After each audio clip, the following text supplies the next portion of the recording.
Nah, guys, kembali lagi di channel Apresitorus, di mana channel ini akan memberikan diri kamu suatu informasi baik dari pekerjaan, asmara, keuangan, ataupun kehidupan diri kamu secara general. Sebelum saya memberikan suatu informasi dari berbagai aspek yang barusan saya katakan, saya juga mengingatkan kepada teman-teman, informasi yang saya berikan terhadap diri kamu bukan suatu acuan untuk kamu ambil dan untuk kamu terima. Saya hanya bisa memberikan diri kamu suatu informasi berdasarkan kartu yang saya pegang ini. Diri kamu, diri kamu hanya bisa berencana terhadap kehidupan kamu, akan tetapi di balik dari informasi dan perencanaan tersebut, lagi-lagi yang menentukan adalah Sang Pencipta. Sebelum saya mengambil satu persatu kartu yang saya pegang ini secara acak, saya juga mengingatkan kepada teman-teman apabila ketemu dengan channel saya agar menekan tombol subscribe-nya dan menyalakan loncengnya supaya next video saya lebih semangat untuk memberikan suatu informasi baik terhadap kondisi energi kamu, manusia yang selama ini kamu prioritaskan, serta pihak ketiganya. Oke, Wak Geng.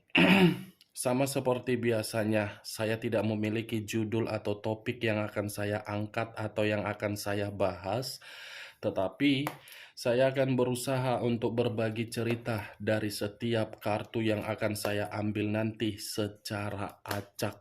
Apakah cerita di balik dari kartu tersebut akan memberikan suatu gambaran yang bersifat positif atau kebalikannya? Kita langsung saja.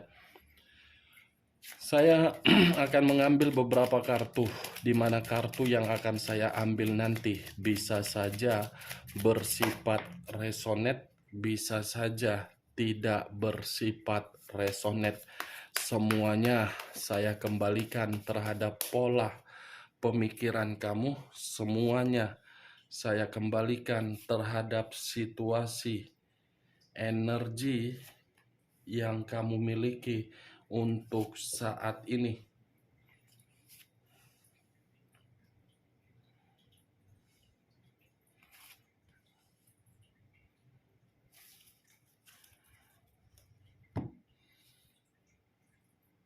Nah, guys, di depan saya ini sudah ada beberapa kartu yang sudah saya ambil secara acak satu persatu dari tumpukan kartu yang saya pegang tadi.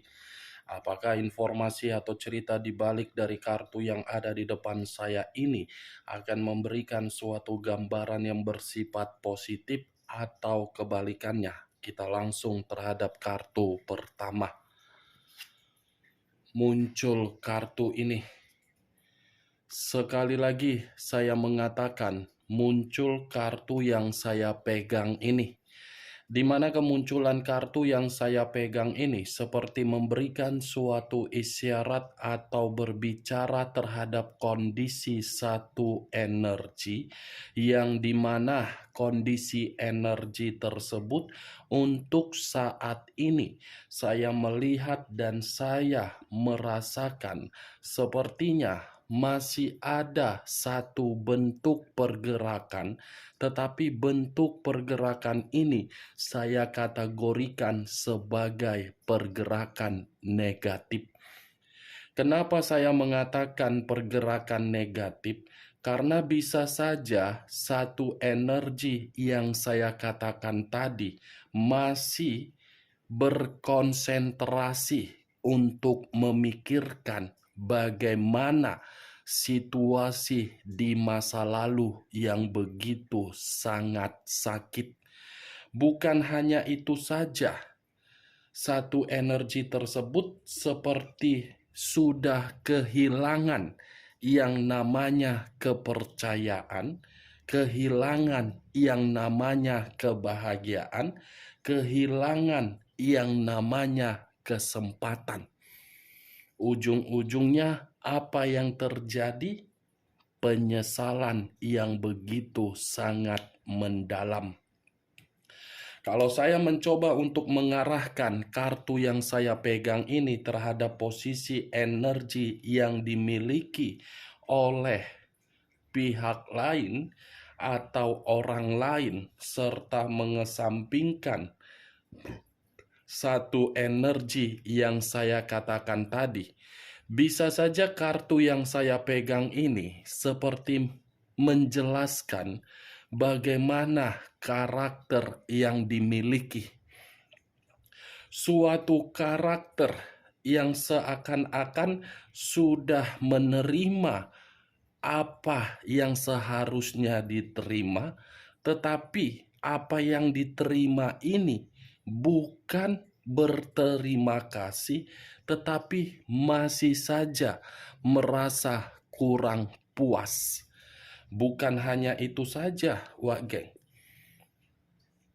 Karakter yang dimiliki pihak lain seperti selalu memberikan berbagai gesekan, yang dimana gesekan ini tidak memperdulikan bagaimana perasaan dari seseorang yang begitu tulus untuk memberikan berbagai kesetiaan.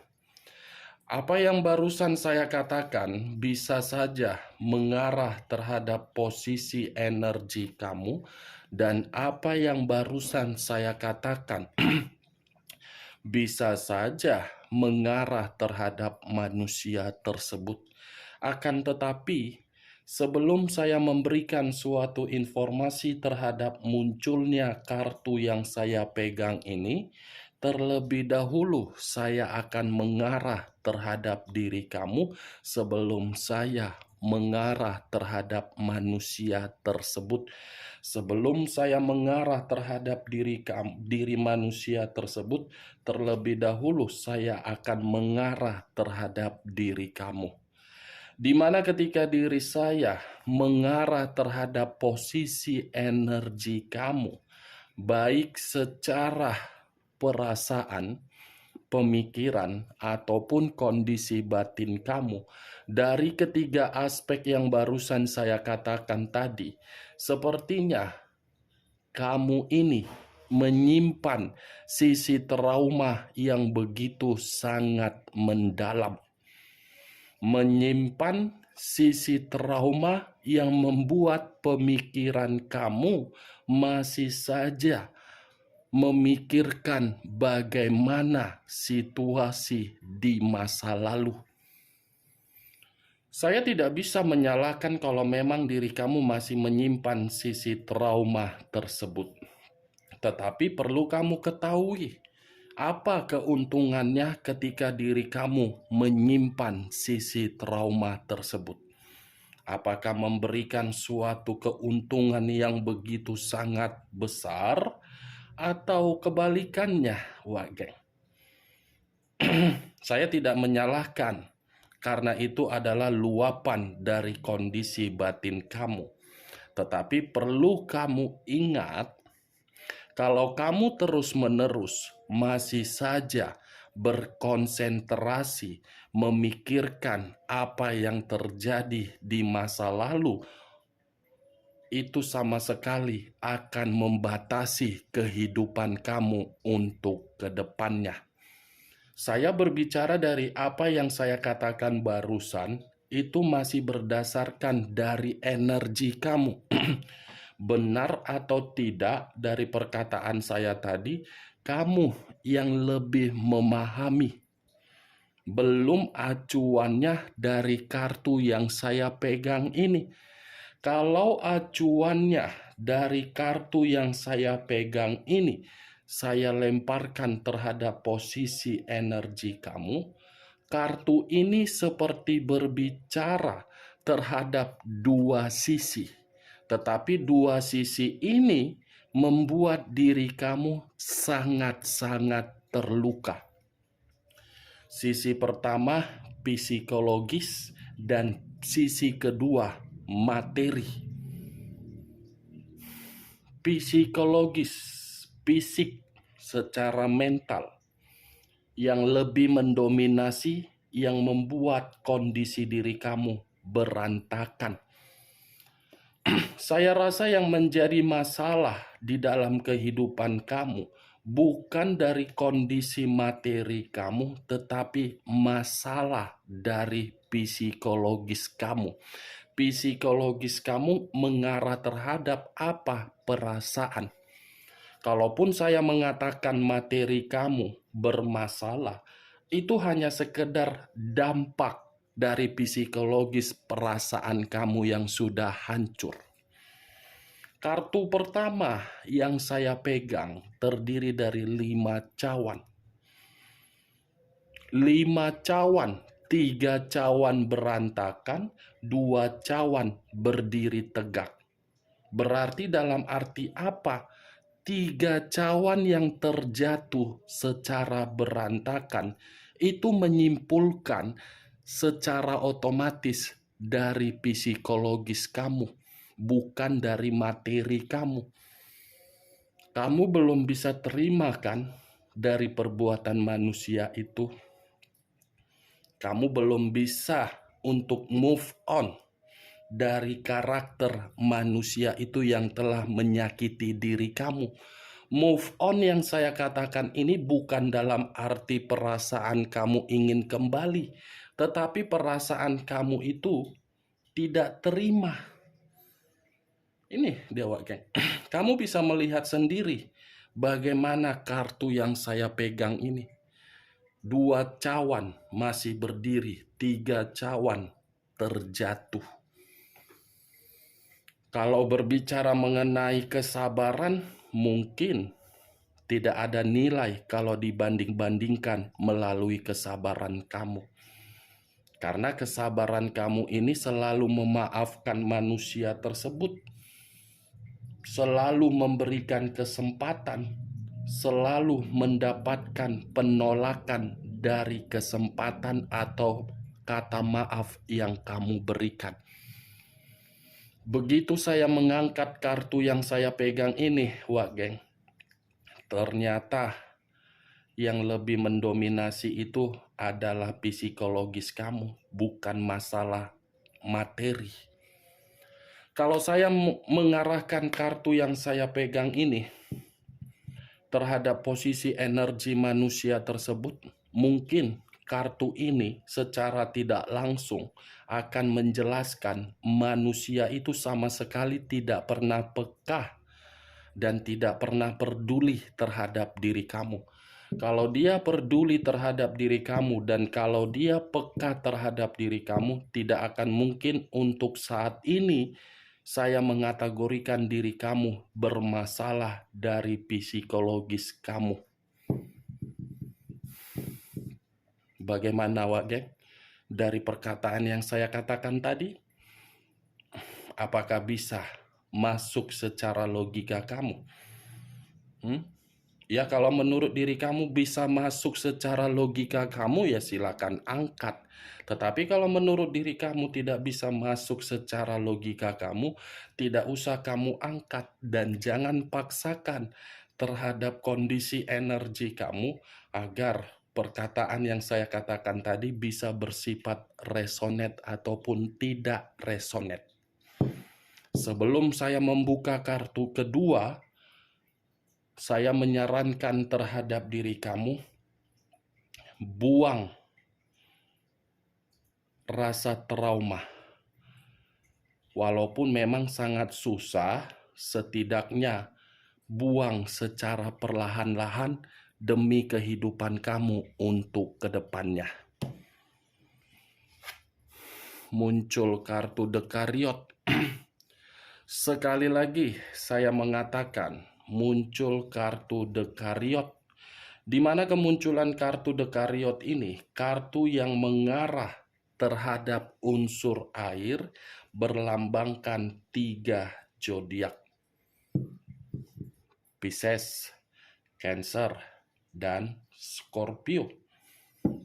Kalau saya mencoba untuk mengesampingkan ketiga zodiak yang saya katakan tadi, bisa saja kartu The Chariot ini berbicara terhadap kondisi emosi kamu yang belum tentu bisa kamu kendalikan apabila menyangkut dan membahas mengenai manusia tersebut.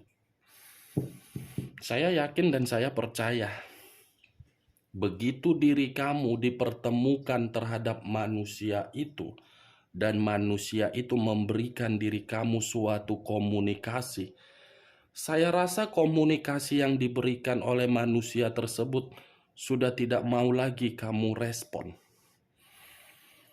Karena sudah terlalu sadis yang dia berikan terhadap diri kamu, sehingga diri kamu ini merasa sangat frustasi. Bukan hanya frustasi, ketika manusia itu memberikan diri kamu komunikasi, pasti komunikasi yang dia berikan terhadap diri kamu membuat diri kamu seperti orang yang penuh dengan ketakutan. Apa ini tujuannya? Apa ini maksudnya? Apakah ingin kembali atau ingin meminta tolong atau mungkin yang lain? Karena Dekariot ini seperti memberikan suatu gambaran, yang dimana gambaran ini kamu sudah menganggap manusia itu bukan lagi sebagai teman, sebagai sahabat ketika tidak terkoneksi, tetapi diri kamu sudah menganggap manusia itu sebagai lawan.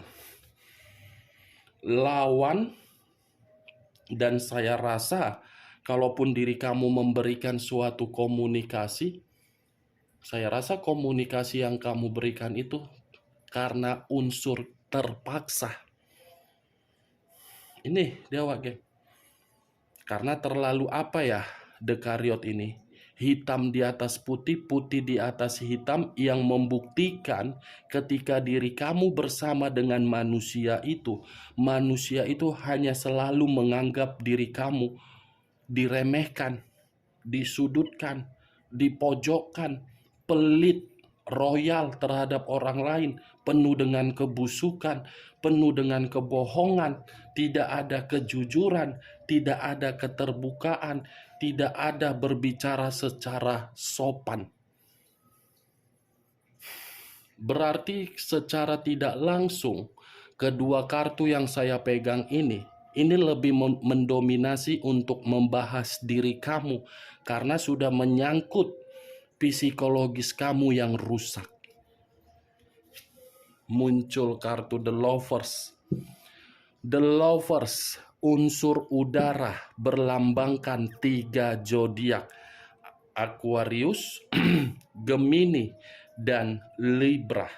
Kalau saya mencoba untuk mengesampingkan ketiga zodiak yang saya katakan tadi, pantaslah psikologis kamu ini rusak secara berantakan, karena komitmen kamu itu penuh dengan godaan.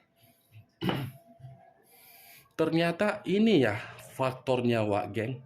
Psikologis kamu itu rusak, yang dimana berdampak terhadap materi kamu. Komitmen yang penuh dengan godaan, komitmen penuh dengan pertentangan, komitmen yang bukan hanya sekali diselingkuhi, tetapi berkali-kali, komitmen yang tidak ada pemikiran sejalan menjadi satu pemikiran. Parah ya. Lagi-lagi kartu perselingkuhan yang keluar. Aku pun jadi bingung harus berbicara apa. Kalau berbicara mengenai A, B, C, sampai Z, pasti nanti acuannya terhadap perselingkuhan. Karena memang ini kenyataan yang sedang terjadi terhadap diri kamu. Kamu diselingkuhi, kamu dimanipulatif, kamu dicurangi. Muncul kartu Five of Swords, terdiri dari 5 pedang. Kalau saya mencoba untuk menarik 1 pedang dari ke-5 pedang yang saya katakan tadi, sudah diselingkuhi, malah membuat kehidupan kamu malang. Dan saya rasa ketika manusia ini mengenal yang namanya pihak ketiga, komitmen kamu berubah secara mendadak. Yang seharusnya adem, harmonis, tiba-tiba perubahan tidak jelas. Ketika manusia itu mengenal pihak ketiganya, ya secara otomatis pihak ketiganya memberikan berbagai pencucian otak agar manusia itu bisa bertengkar terhadap diri kamu, agar manusia itu tidak memperdulikan diri kamu, agar manusia itu tidak memberikan suatu kebutuhan atau tanggung jawab terhadap diri kamu. Ya semuanya lah dicuci otak. Ini setiap dia bertemu terhadap pihak ketiganya, pasti manusia tersebut dapat deterjen. Deterjen untuk apa? Biar dibersihkan, setelah bersih ke tempat kamu bertengkar. Itu, kamu tahu kan yang saya katakan tadi, deterjen. Dicuci dulu otaknya. Setelah dicuci otaknya, kembali bersama dengan diri kamu, yang mulai situasi-situasi di luar dari dugaan kamu bermunculan. Nih, muncul lagi kartu pedang. Kartu kelima terdiri dari 8 pedang. 8 pedang yang mengikat seseorang, tetapi kondisi mata tertutup. Kalau saya mencoba untuk menarik satu pedang dari ke-8 pedang yang saya katakan tadi, wow, sudah diselingkuhi, sudah membuat kehidupan kamu malang, kamu pun seperti dipenjara ketika bersama dengan manusia itu. Seperti dikunci, tidak bisa berkembang, tidak bisa bebas. Yang bisanya apa? Menangis melihat karakter manusia itu. Nih, kamu kan dipenjara ketika bersama dengan manusia tersebut. Itu yang saya lihat. Pantaslah kartu pertama berbicara mengenai Five of Cups. Secara psikologis yang rusak. Ternyata ini semua pengaruhnya. Diremehkan, diselingkuhi, dibuat malang, dipenjara secara batin. Mantap. Saya tidak tahu lagi harus berbicara apa. Takutnya nanti aku berbicara yang lain, kau tersinggung pula, Wak Geng. Inilah realitanya. Orang yang selama ini kau bangga-banggakan, kau anggap sebagai dewa, kau anggap sebagai dewi, ternyata jauh melebihi iblis. Saya berbicara seperti ini bukan dalam arti memberikan suatu sugesti ya, Wak Geng ya. Anggap saja saya berbicara seperti ini antara diri kamu ini berteman atau kakak beradik. Saling bertukar pikiran. Ya kan? Kan enak kita saling bertukar pikiran daripada menganggap diri kamu sebagai subscriber. Nggak enak rasanya. Saya menganggap diri kamu ini sebagai kakak adik. Kalau saya menganggap diri kamu kakak adik, makanya saya berbicara to the point. Tidak ada yang saya sembunyi-sembunyikan, tidak ada perkataan yang memberikan diri kamu suatu harapan. Ya kalau kartunya bersifat negatif, saya pun negatif. Kalau saya bersifat positif, ya saya bersifat positif. Kan seperti itu kalau kakak dan adik berbicara saling bertukar pikiran. Asal jiplak, asal nyelabak, asal nyerotos. To the point, tidak ada yang ditutup-tutupi. Muncul kartu The Hangman. The Hangman, posisi seseorang yang diikat. Kepala di bawah, kaki di atas. Kepala di bawah seakan-akan menggambarkan harga diri kamu pun seperti dipertaruhkan untuk diinjak-injak. sudah diinjak-injak harga diri, tetapi sering dipermalukan lagi di depan umum, di depan mertua, di depan sahabat, di depan orang rame.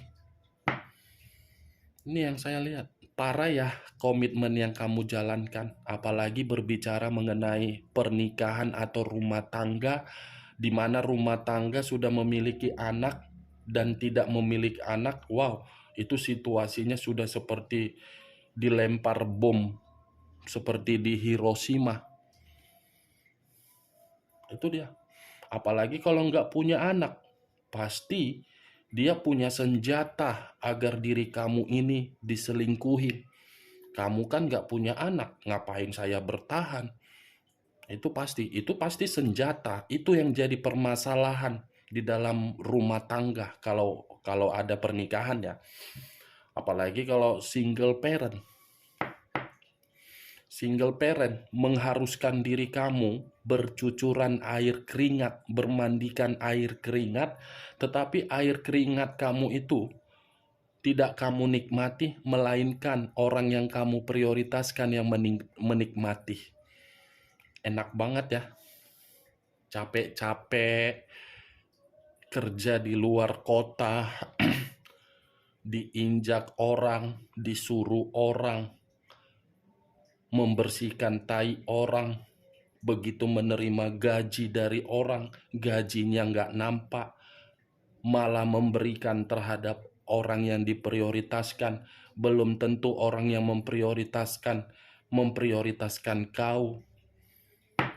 Itulah resiko dari LDR kalau sudah memiliki ikatan. Untung diri kamu sudah menerima single parent. Setidaknya kondisi batin kamu sudah nyaman, walaupun memang status single parent kamu ini memberikan beban. Setidaknya beban yang kamu pegang, kamu sudah mengetahui. Itu saja. Oke, Wak Geng? Hanya itu yang bisa saya berikan informasinya terhadap diri kamu. Sebelum saya menutup perkataan saya ini, saya rasa luangkan waktu kamu 10 menit, 15 menit, atau 20 menit, di mana ketika diri kamu meluangkan waktu kamu, coba kamu sholat, kamu berdoa, kamu berolahraga, kamu yoga, kamu meditasi, kamu mencari hiburan, kamu nyanyi, kamu kembangkan kealihan kamu, agar psikologis kamu yang rusak secara perasaan tersebut secara perlahan-lahan bisa hilang. Dan kamu tidak usah lagi untuk konsentrasi memikirkan bagaimana kondisi di masa lalu. Itu tidak ada keuntungan terhadap diri kamu. Mulai untuk kehidupan baru. Jangan biarkan diri kamu ini merasa dipenjara. Biarkan kemampuan dan potensi yang kamu miliki itu sebagai acuan untuk membuat diri kamu bisa membuktikan bahwasannya kamu tidak ketergantungan terhadap manusia si mangkuk tepung terigu tersebut. Oke Wak Geng, hanya itu yang bisa saya berikan informasinya. Salam kartu tarot, salam zodiak.